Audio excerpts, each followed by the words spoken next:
Fala pessoal, tudo bom com vocês? Aqui é Fabiano do Fábrica de Jogos e hoje vamos continuando com a nossa série de metodologias de desenvolvimento de jogos e já fizemos vários vídeos, né, sobre a cascata, fizemos também sobre a evolutiva, fizemos sobre a metodologia espiral, vou deixar os cards aqui em cima para vocês. Falamos de modo geral também das metodologias, né, mas agora chega a hora de nós aprofundarmos em metodologias ágeis.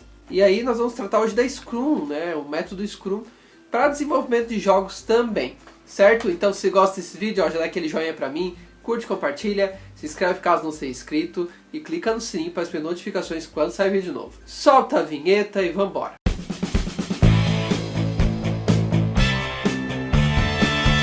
Bem, primeiro eu vou dar uma introdução para vocês sobre a Scrum, né? A Scrum, na verdade, é uma metodologia que ela surgiu lá nas fabricações de automóveis, ela começou em 1986 e ela faz parte do grupo de desenvolvimento de metodologias de desenvolvimento ágil, né? Que basicamente são metodologias que estão focadas mais no lado humano, menos no processo, menos naquela coisa tão burocrática e tão engessada, né?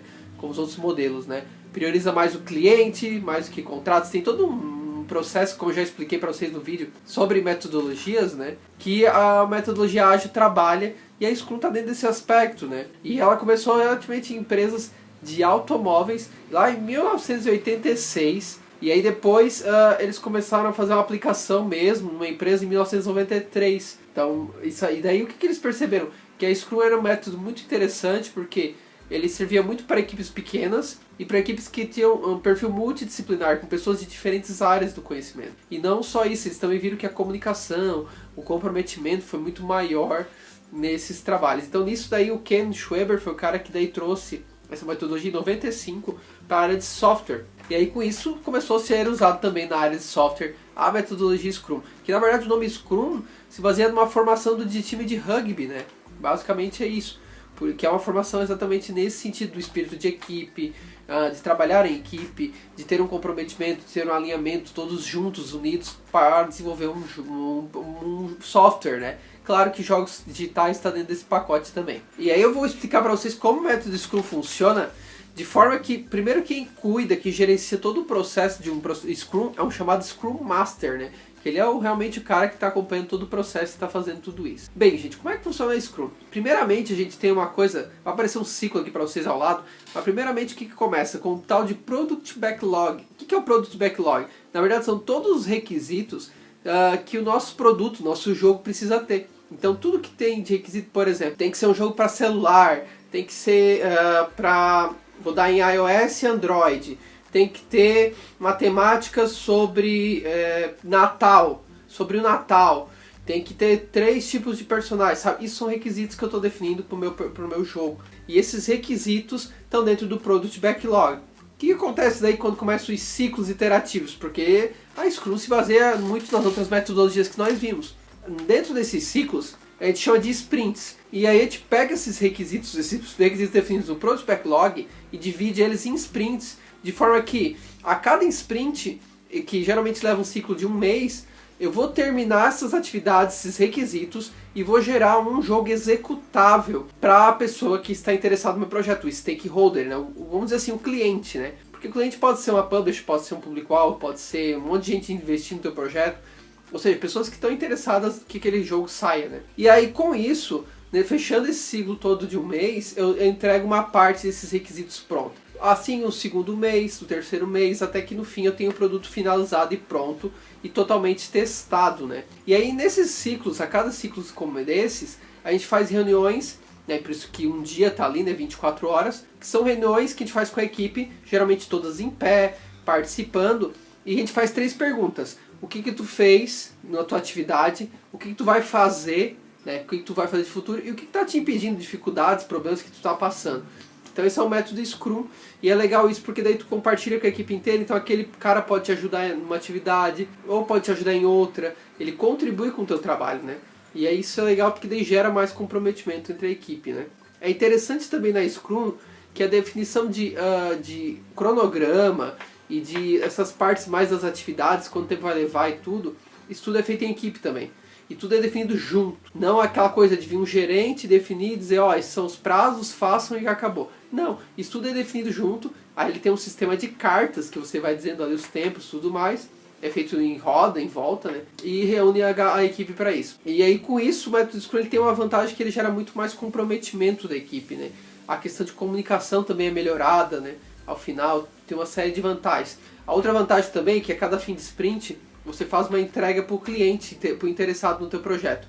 Isso faz o cliente estar mais próximo do teu projeto e que ele vai avaliando já periodicamente o jogo que está sendo feito. Não vai deixar lá para o final, para quando terminar, para apresentar para o cliente, porque a chance, né, de retrabalho e dizer que não era o que eu queria é muito grande. Então dessa forma não, tu compromete o cliente mais a participar do teu projeto e ele já vai acompanhando.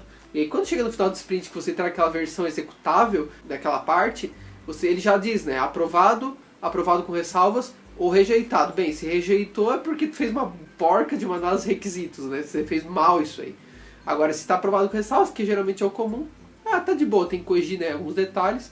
E se for aprovado, é perfeito, tu atingiu bem direitinho. Então, o Scrum, gente, ele tem algumas vantagens que são interessantes. A questão do cliente acompanhando o processo, é muito legal isso. Essas entregas periódicas, esse acompanhamento periódico de ciclos é legal, porque evita retrabalho, você está acompanhando o processo e avaliando também durante o processo, não deixando para o final. Essa revisão frequente daí perante os riscos, você está minimizando riscos, fazendo prototipagem, isso ajuda muito também. Ela tem um ponto forte na questão de união da equipe, comunicação, redução de ruídos, né? Porque ao tempo inteiro você está fazendo reuniões rápidas e bem objetivas, né? Porque são bem rápidos esses encontros que se fazem e mantém todo mundo focado e no mesmo caminho. Também ela gera mais transparência no processo, no que está acontecendo, então tu consegue ter uma visualização melhor disso. Ela também é rápida, uma metodologia rápida, objetiva, não é engessada, sabe? Ela tem uma flexibilidade muito boa, principalmente com mudanças no processo, então pode acontecer às vezes um imprevisto, alguma coisa que não foi planejada, e você tem a flexibilidade de poder mudar isso, ir lá acrescentar e rever essa questão.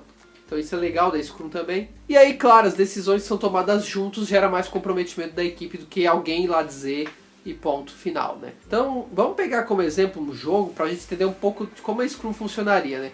Vamos imaginar que eu quero criar um jogo voltado para trabalhar um advergame, um jogo de publicidade para fazer sobre fábrica de jogos. Então veja só, eu vou definir os requisitos para esse projeto. Então o Product Backlog começa a se caracterizar aí. O jogo tem que ser uma plataforma, tem que funcionar para web, tem que falar sobre o conceito de desenvolvimento de jogos, fábrica de jogos, tem que ser tanto single player quanto multiplayer para 4 pessoas jogarem local e online, e o jogo tem que ter os personagens que do fábrica de jogos, as pessoas que escrevem para fábrica de jogos, né? Então veja, o jogo começa a traçar um requisito, né? Com base nisso a gente consegue definir um high concept, o conceito de jogo, e deixar esse high concept com todos os requisitos montados para o desenvolvimento. Aí uma vez que eu tenho isso pronto, o Product Backlog, eu divido em sprints. Então, no primeiro sprint vai ser fazer a fase 1 do jogo para mostrar para o meu cliente um protótipo, só com as mecânicas. Então daí eu faço o protótipo da fase 1 nesse sprint, e a cada dia eu faço uma reunião com a equipe perguntando o que você fez, o que você fará e o que te impede, né? Sempre fazendo esse acompanhamento com a equipe direto. No final do sprint eu apresento para o meu cliente da fábrica de jogos, as mecânicas e também esse protótipo mais baixa fidelidade. Eles, não, olha, eu acho que esse personagem aqui tá muito fidado, eu vou sempre querer escolher ele. Não gostei muito dessa mecânica nova que tu botou aqui. Dá pra fazer melhor isso aqui? Tá, daí pega essas correções e faz um novo ciclo, um novo sprint para corrigi-los, e aí já cria, por exemplo, a fase 2 do jogo, né, nesse processo. E novamente eu vou lá e entrego pro cliente novamente a fase 1 e 2. Ele faz novas avaliações e assim eu vou repetindo o ciclo até que termina esse projeto. Geralmente baseado nos requisitos a gente cria quantos sprints é necessário ter, projeto, quantos é possível ter. Às vezes não vai ser ciclos de um mês, vai ser até menores, né, até maiores também dependendo do projeto. Mas em média é um mês, né? Geralmente leva um mês aí cada ciclo desse. E aí no fim você tem o projeto sendo avaliado o tempo inteiro, constantemente e em parte. E aí com isso, gente, também a gente pode definir um painel Scrum, onde a gente define essas atividades. Porque essa é a grande questão. Então você vai ter um gráfico ali que vai dizer os pacotes de requisitos que tu está entregando todo fim de sprint, né, a cada sprint, e daí eles vão reduzindo porque tu está fazendo entregas e está diminuindo os requisitos cumpridos, está aumentando os requisitos cumpridos do teu Product Backlog. E aí você divide em colunas, né, atividades que estão pendentes, atividades que tu tá fazendo e atividades que estão feitas. E aí alguns até dividem em atividades que estão para teste e outras que já passaram pelo teste, que estão tudo certinho, estão todas corretas. Então isso é uma forma de a gente fazer a divisão de tarefas na Scrum. Esse painel aí ajuda bastante a visualização e é uma ferramenta bem útil que a Scrum usa para acompanhar o processo de desenvolvimento do teu projeto. Certo, povo? Então aprender um pouco da Scrum para você entender um pouco da metodologia, ter essa cara mesmo de usar os painéis, fazer essa metodologia sprint, essas perguntas, para realmente dar uma simplificada e dar uma agilizada no desenvolvimento. É bem legal porque tem esse acompanhamento direto do cliente, tem todo esse processo e funciona bem porque jogos são equipes multidisciplinares, muitas vezes uma indie que é uma equipe pequena, né, tá num projeto, então ela funciona muito legal e é muito boa de se usar. Beleza? Então se você gostou desse vídeo, gente, dá aquele joinha pra mim, curte, compartilha, se inscreve caso não seja inscrito, clica no sininho para receber notificações quando sair vídeo novo e acesse fabricadojogos.net, tem bastante material legal. Abaixo aqui tem os links de todos os links de redes sociais e nosso Discord também. Estamos aí sempre participando. Continuamos com essa série de metodologias, tá? Agora indo para XP, que também é uma metodologia ágil que a gente vai tratar aqui. Beleza? Então tchau pra vocês e até o nosso próximo vídeo aqui no canal do Fábrica de Jogos.